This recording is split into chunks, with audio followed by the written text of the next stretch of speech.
Hello, Olive Sector. Tailspin here. I just want to cover a few things on turn 16. I'm not going to go through everything, so this should be a quick video. One thing I wanted to note was I was trying to build a Merlin. I really should have one way before turn 16. But like I said, I messed up. I didn't colonize this area properly, and I didn't have enough duranium.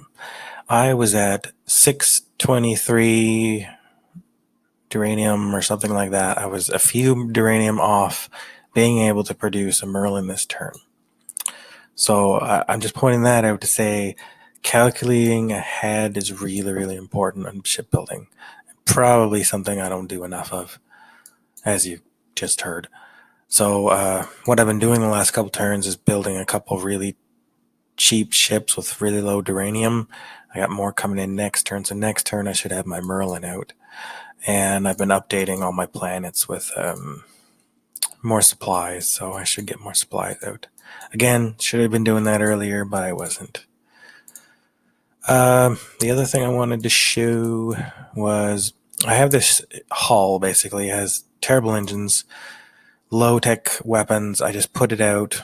I didn't really need to put the torpedoes on it. I could have just maybe put it out with some x-rays. But I wanted to show that you can still do things with these ships even though they're low tech. So if I can go warp 5, I can take, what does this planet need? It needs more supplies. You can take supplies. And I mean, be a little careful with it that you don't use up too much fuel or overdrive or pushing your engines too far. But it can also minesweep, so it's doing kind of two things, and it's not just an idle, useless ship. I could do the same with my Lokis, move them around a bit, but that's another story. And I wanted to point out pairing up mine layers. So you have to have two mine layers with the same torpedo tech. And what they can do things, you can transfer torpedoes or supply any kind of cargo to the other ship and fill it up. And this one is going to mine scoop.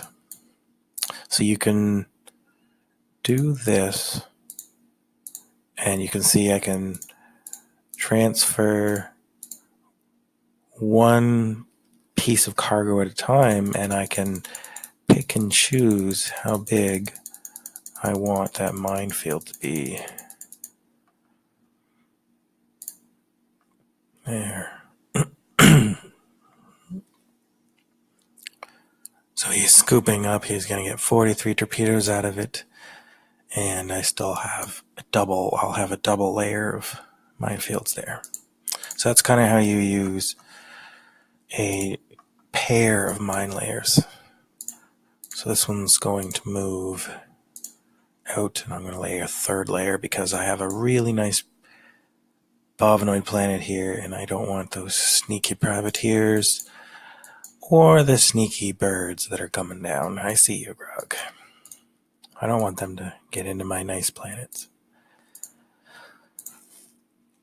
And I attacked these two planets here, and I took them from Talak. And what I want to just remind people to do is change the friendly code, just randomize it anytime you take over a planet, because they know exactly what that friendly code is. It'll stay there. And so if they know the friendly code of that planet, they might be able to get through a minefield. So if they took this planet, the friendly code was 434, and next turn I took it back and I left the friendly code as 434, they would be able to travel through my minefield next turn.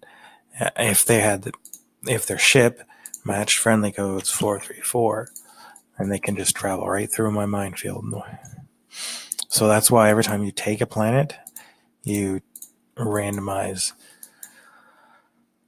the friendly code.